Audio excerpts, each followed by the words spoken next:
What's up, guys? In this 40k thoughts video, I'll be going over my thoughts and a little bit of experiences on the mini Votann characters. And as a disclaimer, and to warn you guys, the order in which these units go are from most used and or how often I've used them to least used slash not used at all. But without further ado, let's get into the video, and I hope you guys enjoy. So starting off, Uthar The Destined, character who I've had in all of my Leagues of Votann games in 40k. He costs 95 points, and overall, not too bad. It's average price for a character or a named character that isn't like a Primarch. In terms of his data sheet, his stats, he has 5 inches of movement, he has toughness 5, has a 3-up save, with a 4-up invulnerable save, 5 wounds, 6-up leadership, and 1 OC. He comes equipped with a Vulcanite Disintegrator and the Blade of the Ancestors. Now, the Blade of the Ancestors has devastating wounds, has 5 attacks, hitting on 2s, strength 6, AP 3, damage 2. So overall, his melee is pretty solid in combat, and his shooting, like with other Vulcanite Disintegrators, like for the Einhyr Hearthguard, is alright for dealing with chaff, or more weaker infantry. But moving on into his abilities, he can, once per turn, if you spend a yield point, change one hit roll, wound roll, or saving throw made for him, his model, to an unmodified 6. So overall, can be used to try to last minute, auto pass a save, so that way he doesn't take a good chunk of damage, or he just, of my wound rolls, only one of those wounds wasn't a dev wound, but the others were. Why not? I'll just throw a yield point and bam.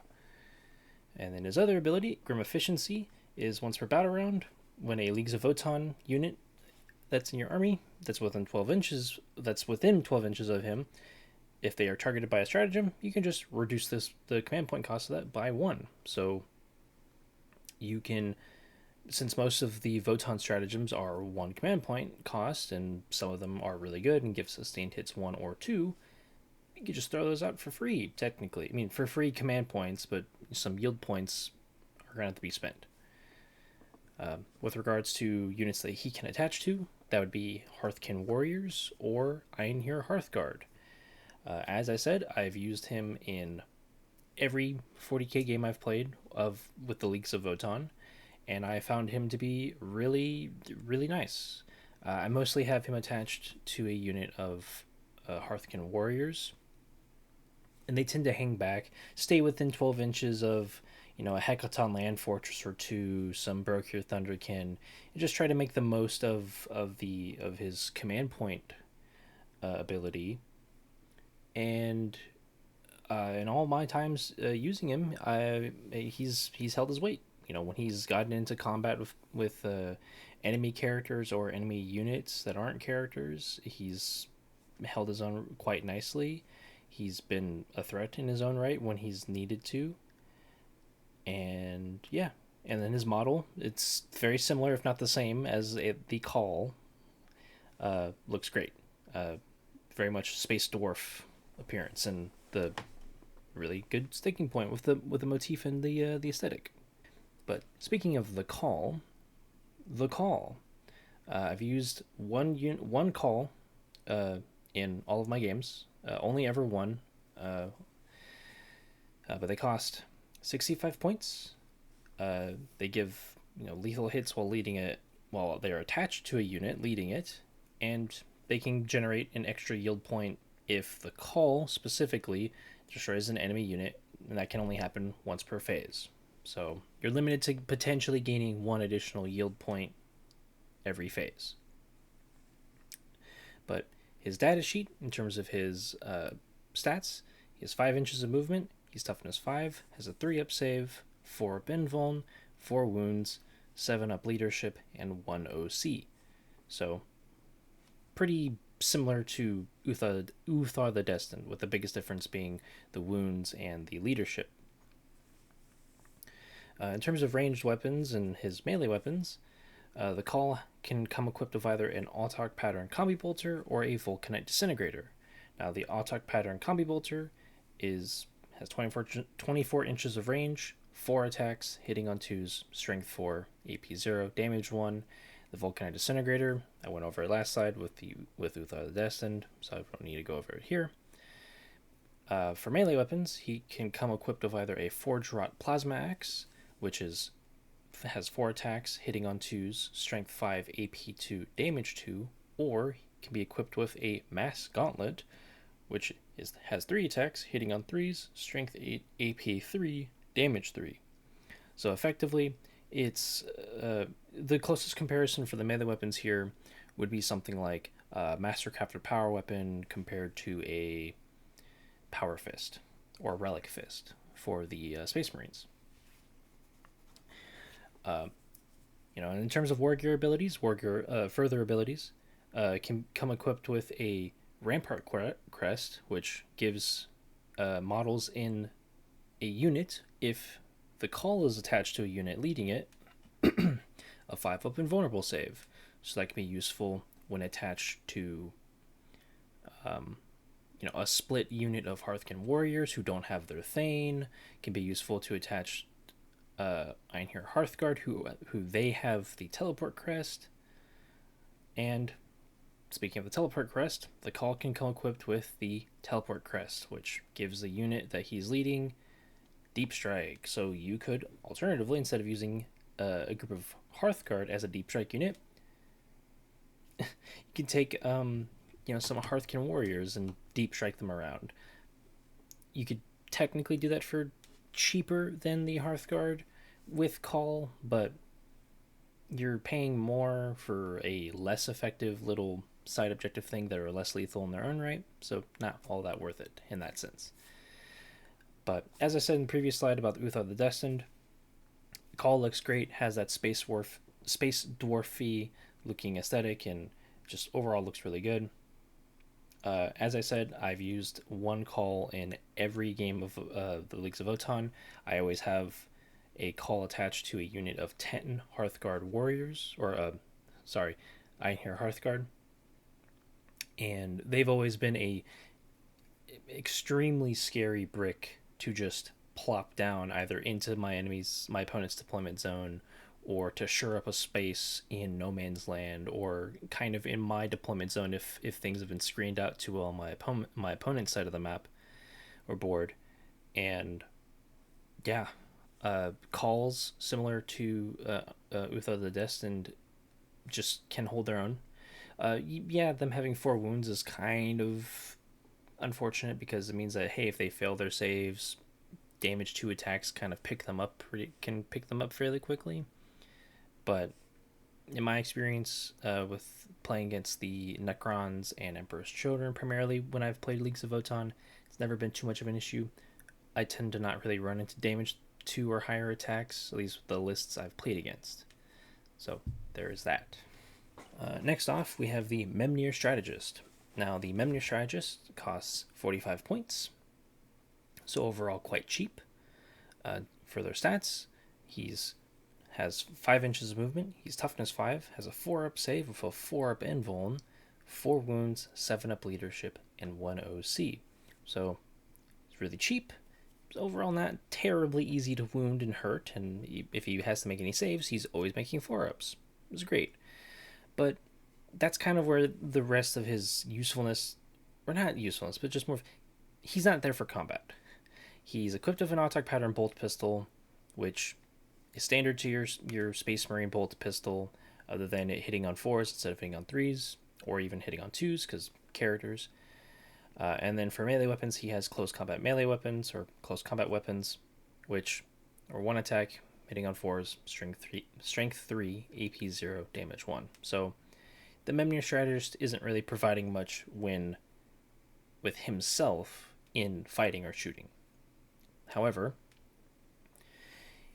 his first ability, Computational Mastermind, allows you to, at the end of your command phase, before you determine what prioritize efficiency mode you are in as per your army rule, you can either gain or spend 1 yield point.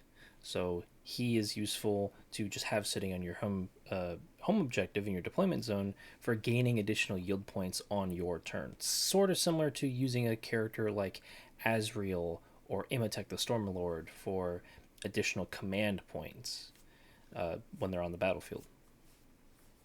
And then additionally, his second ability, Predictive Guidance.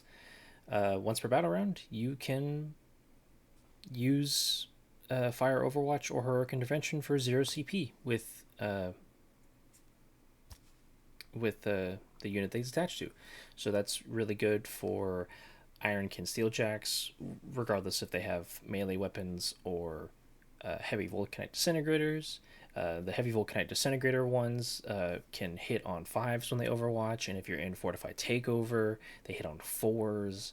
That's really good. Free Heroic Intervention with the melee Steeljacks is solid, especially in a 6-man unit, because that's a fairly large unit of tough, durable, kind of hard to hurt blenders in melee. Even if they're going into something that they may not want to be fighting, and especially the Memnyr Strategist doesn't want to be fighting, that can overall be like really, really, really useful. Likewise with the Kahl and Uthar the Destined, I've in all of my games of 40k with the Votann, I've had a Memnyr Strategist in the list, and mostly that's just because like they look cool, and the utility of their ability of gaining or spending 1 yield point at the end of your command phase is really useful. And also it's 45 points. They're not that expensive, and in my mind, the Memnyr Strategist is not a non-negotiable. Like when writing up a list and putting together on Tabletop Simulator, I'm not thinking to myself, I need a Memnyr Strategist. Like it's a must-have. No, it's not how it is at all. If anything, how I've ended up writing some of my lists, I could have multiple Memnyr Strategists, but more than one, you start getting into the territory of when you have a second Memnyr Strategist or a third Memnyr Strategist, those guys need to actually stand on mid-board objectives and putting themselves in more danger. Therefore, you may not get their +1 or their additional yield point gain or expenditure because they get taken off the board, and then you have to also pay the extra tax of having more bodyguard units for them. Maybe not like 6-man units of Steeljacks, but you're still paying extra just to keep them protected so that you can generate more yield points. But they're overall not bad for the usefulness alone of the additional yield points. Very solid. Have them either standing by themselves or attached to a unit, touching your home field objective, and you're good to go, right? And realistically, even if like they kind of have to fight something, it might be in your best interest to just not, like, just try to eke out as much usefulness from their computational mastermind ability. All right, next off we have the Einhyr Champion. Now the Einhyr Champion costs 70 points, so overall not terribly expensive. It's a little bit more expensive than the Kahl. But for stats, the Einhyr Champion has 5 inches of movement, is toughness 5, has a 2-up save, 5 wounds, 7-up leadership, and 1 OC. So similar to the Kahl, just has a slightly better save, but no invulnerable save. Though you can give them an invulnerable save using the Weave Field Crest and the Wargear abilities, or you can give the Teleport Crest to the Einhyr Champion, allowing him to, while he's attached to a unit, give the unit Deep Strike. In terms of weapon options, for ranged weapons, the Einhyr Champion only has an Autok Pattern Combi Bolter. The Autok Pattern Combi Bolter is the same as the version of it on the Kahl. But moving on into melee weapons, you have the option of the Darkstar Axe, which has 6 attacks, hitting on 2s, strength 6, AP 3, damage 2. Or you can swap out the Darkstar Axe for a Mass Hammer, which has 3 attacks, hitting on 3s, strength 12, and does d6 plus 1 damage. So, paired alongside the Einhyr Champion's +1 to advance and charge rolls when he's leading a unit, and his mortal wounds when ending a charge into a unit, the Einhyr Champion can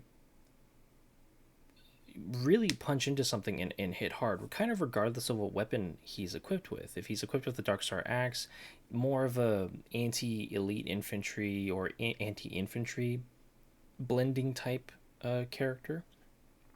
But if you have him equipped with the Mass Hammer, you can send him, careening into a Land Raider, and he's already wounding it on fours, the Darkstar Hammer. But if any of those three attacks go through, that's d6 plus 1 damage. That's 3d6 plus 3 total, assuming all three attacks hit and wound and the saves are failed, on top of the mortal wounds from his Mass Driver Accelerator's ability. The Einhyr Champion has the potential of just laying low something that maybe you would not think he by himself would be able to, and is somewhat on par with other scarily efficient or hard-hitting characters, either by themselves or with the unit. Now, the Einhyr Champion as a character unit, in terms of my use and more overall thoughts, moving away from the data sheet, is he's nice.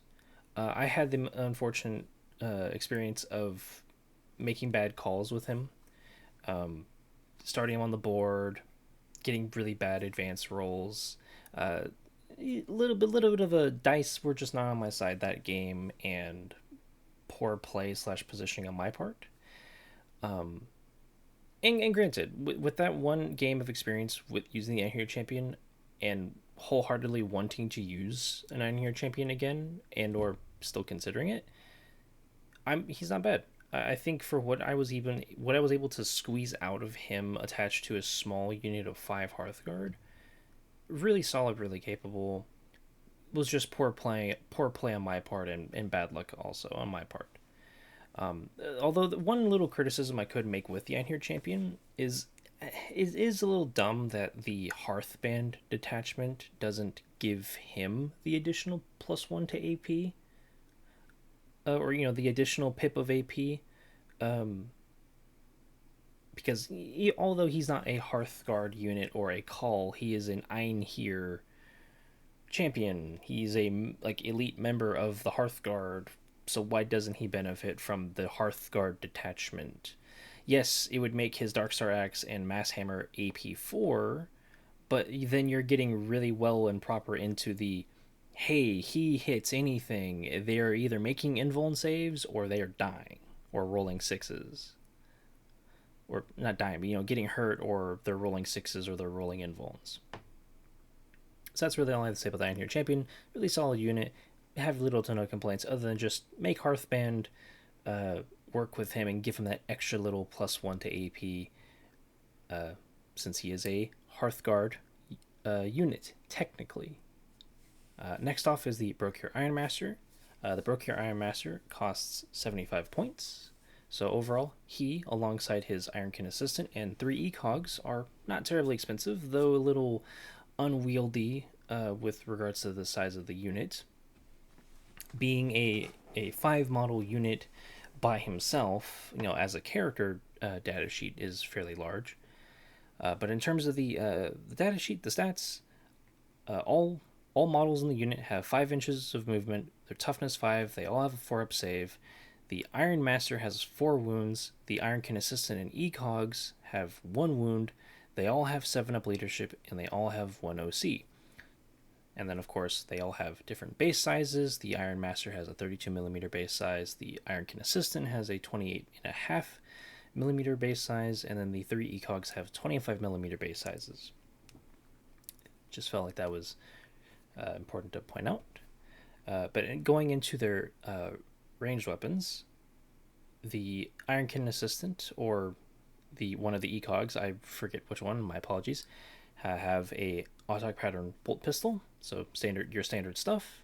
The Iron Master himself has a graviton rifle, which has the anti-monster and anti-vehicle 3-up keywords, but has 18 inches of range, 3 attacks, hitting on 3s, strength 5, AP 1, damage 3.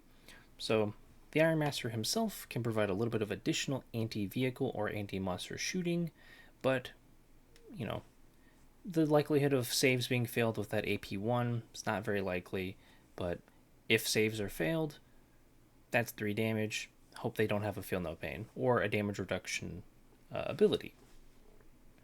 And then one of the ECOGs or the Ironkyn Assistant has a Las Beam Cutter, which has 6 inches of range, 1 attack, hitting on 4s, strength 6, AP 3, damage 1. So overall, it's something. it's a something attack. And then going into melee weapons, I believe it's the Ironkyn Assistant has a close combat weapon. So it's 1 attack hitting on 4s, strength 3, AP 0, damage 1. Nothing special, similar to the Memnyr Strategist. The Iron-Master comes equipped with a Graviton Hammer, which has the Anti-Monster and Anti-Vehicle 3-up ability, or keywords. But it has 3 attacks, hitting on 4s, strength 9, AP 1, damage 3. So, like with the Graviton Rifle, a decently heavy-hitting anti-vehicle or anti-monster weapon. Though you probably won't be charging him into melee anytime soon, or just willy-nilly, especially if a Carnifex is, what he's going into, or a Rogel Dorn. But you never know, and even if put into that, if push comes to shove and he's in that situation, he can still provide some additional support with whatever extra firepower you may have from Brokhyr Thunderkin, Hecaton Land Fortresses, or Sagittars. And then the ECOGs all have Manipulator Arms, which have 3 attacks hitting on 4s, strength 3, AP 0, damage 1, so not too dissimilar to the close combat weapons. And then one of the ECOGs has a Plasma Torch, which makes 1 attack hitting on 4s, strength 6, AP 3, damage 2. So a rather similar profile to the Las Beam Cutter. Now, unlike the Las Beam Cutter, the Plasma Torch's 1 attack is a bit more like ooh, because it has that 2 damage instead of 1 damage. The likelihood of that one ECOG killing a Space Marine is actually quite high. You're wounding them on 3s, you're forcing the Space Marine to make 1 6-up save, and if they fail it, well, that's one guy gone. So that could be pretty handy. Moving into my experience with them, and I'll get a little bit into the abilities as I'm going to my experiences with them. But the Brokhyr Iron-Master was very awkward, I'd say. Not bad. The ability to gain lone up one near vehicle or a steeljack unit wasn't super relevant in my experience trying to use Brokhyr Iron-Master. That's mainly because when I used the Brokhyr Iron-Master, they were attached to a unit of Thunderkin, and the Iron-Master was used to have an enhancement so that way the Thunderkin could be extra lethal in shooting, because this was in the Brandfast detachment, and Brandfast Oathband has a detachment that effectively gives it you can have sustained hits too, and that's really, really useful on SP Conversion Beamer Brokhyr Thunderkin.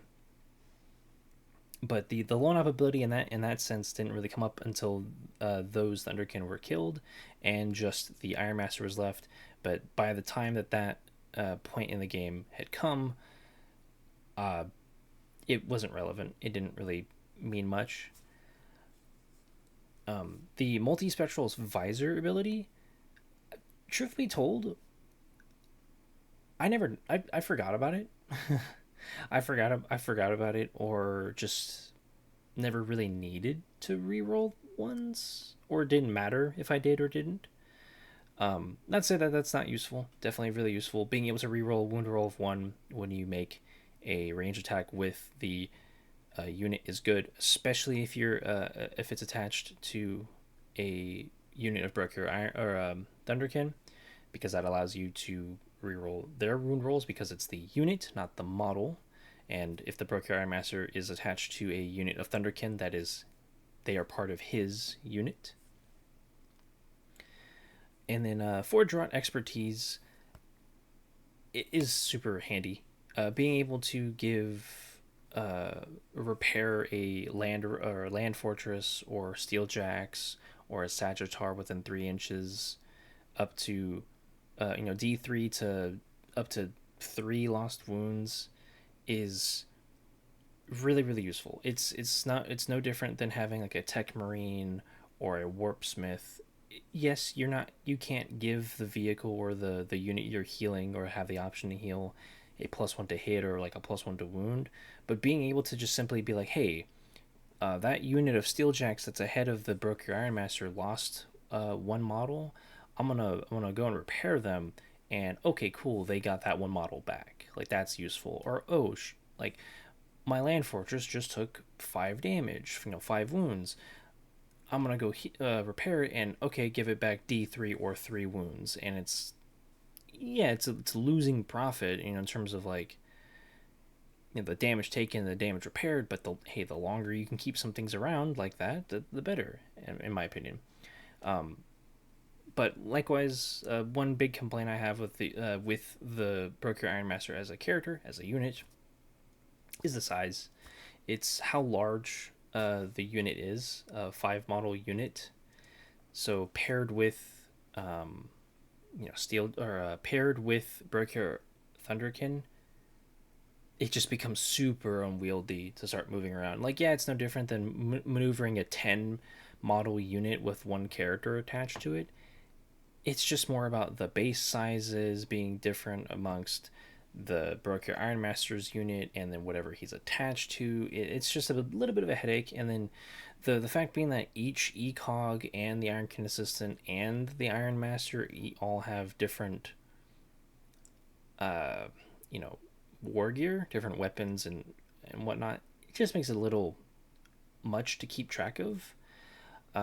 Personally, I think if I were to go back and write up a list to use the Brokhyr Iron-Master, I probably would not have him attached to a unit of Thunderkin and rather just have him hover around a land fortress or some such, giving him lone op and allowing him to heal whatever he's near. Next off, we have Buri Aegnirssen, and it took me a little bit of practicing beforehand to get his last name right. But he costs 95 points. He has 5 inches of movement, his toughness 6, has a 3-up save of a 4-up invuln, 5 wounds, 6-up leadership, and 1 OC. So overall, fairly tough to hurt, fairly, has a fair bit of wounds. I mean, 5 wounds isn't like, whoa.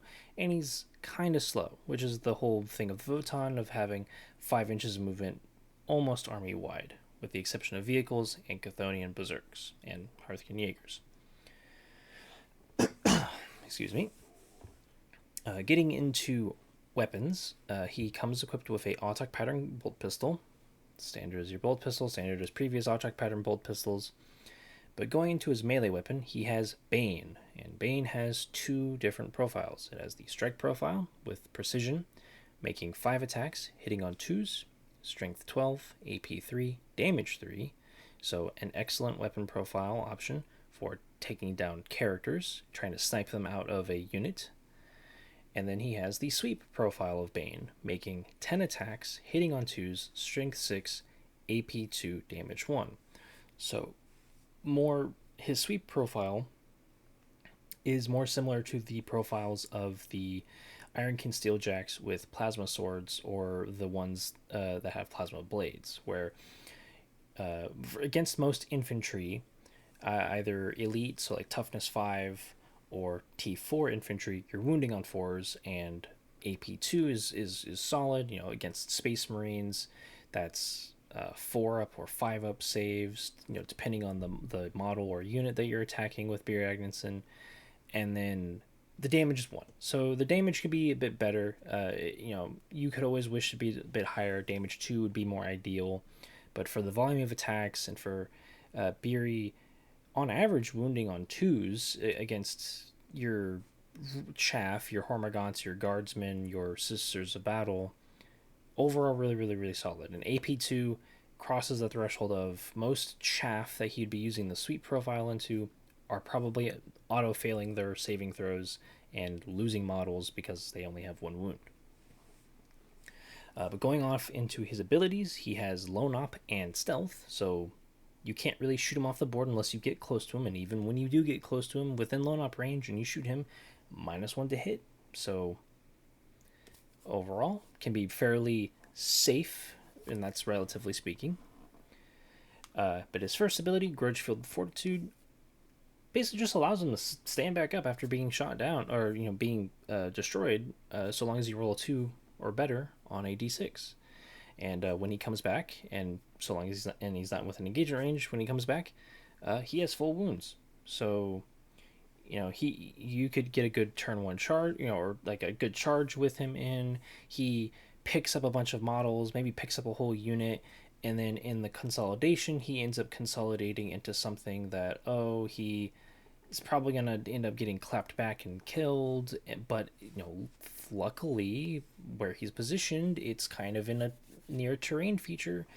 On the fight back, he ends up going down. You bring him back with his ability, and then, okay, cool, you can kind of try to reposition him, given you're able to or allowed to, and not be as exposed or threatened come your opponent's next turn. And then his second ability, Unhinged Vengeance, it's a surge move. The best way to describe it is it's a surge move. Now, unlike the surge moves for Khornate Berserkers or Primaris Crusader squads, because he's a one model unit, anytime he loses a wound, that is when you make a surge move. Now it's a d6. It's d6 plus 2 for the surge move result from him, and you can only do it once per. Once per turn, I believe. Once per turn, once per phase. I'm sorry. I know I have the ability here, but it's a bit of a thing to go through. Overall, in terms of my thoughts on Buri, I haven't had the opportunity to actually get a game in with him yet. I have my current list, since the most recent data slate with the points reductions for the Leagues of Votann, I was able to fiddle around with some stuff and managed to actually have some points available to throw in another either unit that was 100 points or so, or a vehicle. And I decided, you know what, I want to try Buri.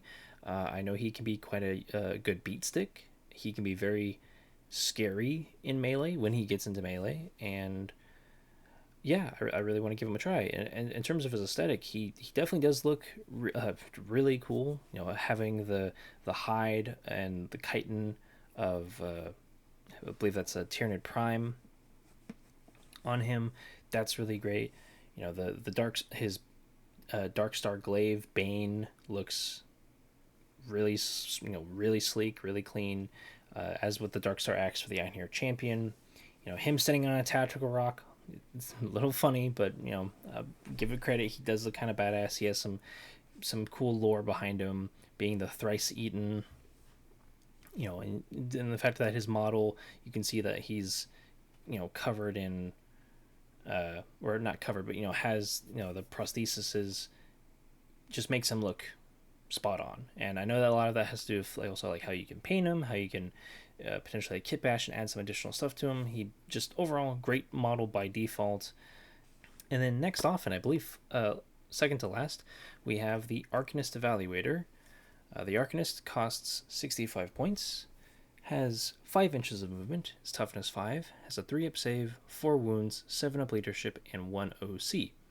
So not terribly expensive, and pretty standard of most other Votann characters, being T5, 3-up save, 4 wounds. Now going into his ranged weapon, he has 1 weapon, but 3 profiles, and that is the Transmatter Inverter. Now each profile has rapid fire of different values, with the second and third having rapid fire 2 and rapid fire 3 respectively, on the second and third.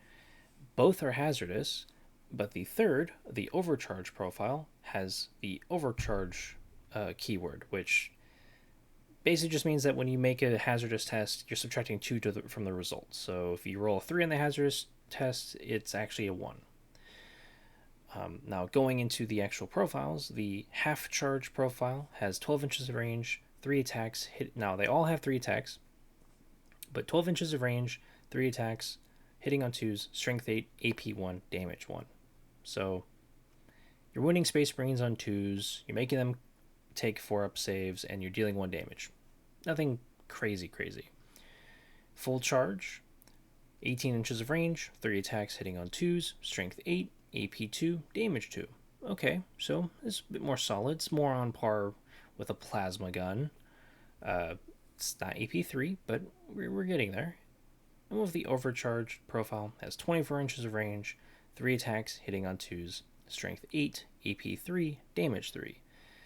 So overall, in terms of his shooting, it just looks like, oh, you want to overcharge it all the time. He has rapid fire 3, meaning that if you're shooting something that's within 12 inches, that's 6 attacks hitting on 2s. If it's an infantry unit, you're probably wounding them on 3s or 4s, maybe 2s. If it's like Space Marines and they're only toughness 4 bodies. AP 3, meaning that if they don't have an invuln save, they're auto-failing those saves, and if they're 3 wounds or less, they're just being picked up. Models are being picked up. Now, going into the abilities with him, he does have Deadly Demise, so there is the opportunity that the Arkanyst does blow himself up, not only with Hazardous, but also with his death from Hazardous, or even from being shot. Now, when he's within 3 inches of a friendly Leagues of Votann infantry unit, he has Lone Op, so overall, handy, helps keep him safer. And then he has Resource Transmutation, which allows him to, once per turn in your shooting phase, you spend 1 yield point, and you can give his weapons, or his weapon profiles, sustained hits 1. And if you happen to destroy an enemy unit when you shoot stuff with his profile, or with whatever weapon profile, you gain up to 2 yield points. So overall, there's risk and reward. The Arkanyst Evaluator is a risky character to use. He's not terribly inexpensive, but not like cheap like the Memnyr Strategist, but definitely has the capability and potential to pick things up and also maybe putting himself down at the same time. Personally, beyond that, I don't think I would ever give the Arkanyst Evaluator at least like a serious I'm gonna really use him. I think he's a cool unit. I think there's some nice risk reward to him with his overcharge profile and his ability. You can obviously play it safe and just use his half charge with his ability and really play it safe, and then only ever overcharge when it's screw it, I wanna blast the heck out of that land raider that I'm within rapid fire range of, and hope I can get the wounds in. But yeah, that's my 2 cents. And then he's crazy scientist, dwarf. He a really fun model in terms of the appearance, and there's definitely some room to kit bash or change heads or add little bits and bobs and paint him up in a way where he just has that mad scientist energy even more so. Overall, great model. Personally wouldn't use him, but unless for fun haha purposes. And lastly, we have the Grimnyr. Now the Grimnyr costs 65 points. Now the Grimnyr themselves, in terms of their stats, have 5 inches of movement, or the Grimnyr plus the Corv, the little bird drones by him, have 5 inches of movement, T5, 4-up save with a 4-up invuln. The Grimnyr has 4 wounds, the Corv have 1, and then they all have 6-up leadership and 1 OC. Now, in terms of their ranged weapons, the Grimnyr himself comes equipped with the Ancestral Wrath rod, as you can see there. Both profiles have 24 inches of range. Both have the Psychic keyword, with the Focused Witchfire profile having Hazardous. But the standard Witchfire profile is 3 attacks, hitting on 3s, strength 6, AP 2, damage 3. And then the Focused Witchfire profile has 6 attacks, hitting on 3s, strength 6, damage 2, damage D3. So in terms of the Grimnyr's ranged capabilities, can be kind of punchy, but because of the damage being swingy, you may pick up models, you may not pick up models. You may end up hazarding yourself. You may end up not. It's kind of I'd say a little wishy-washy with that. And then the Corv, each of them have a attack pattern bolter, which is the standard attack pattern bolter profile of the Votann. So 2 attacks hitting on 4s, strength 4, AP 0, damage 1 with 24 inches of range. Pretty solid. And then the Grimnyr for for melee weapons, has the Ancestral Ward Stave profile, which is a psychic attack, but it's 2 attacks hitting on 3s, strength 7, AP 1, damage is D3. So once again, if there's one thing to say about the Grimnyr himself, his damage is kind of swingy.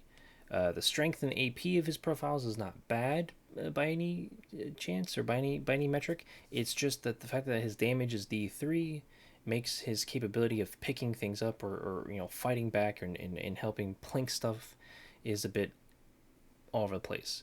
And then the Corv have close combat weapons, which again, 1 attack hitting on 4s, strength 3, AP 0, damage 1.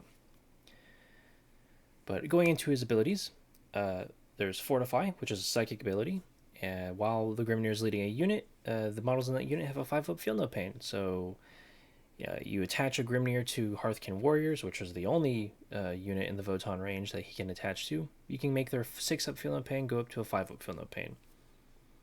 It's not the greatest thing in the world, but hey, if you want to make your Hearthkin Warriors harder to take down just that much more, then why not?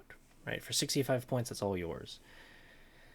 And then his second ability is Grimnyr's Regard, which allows you to, once per battle, target a unit that's battle shocked within 12 inches of him and cause that unit to not be battle shocked anymore.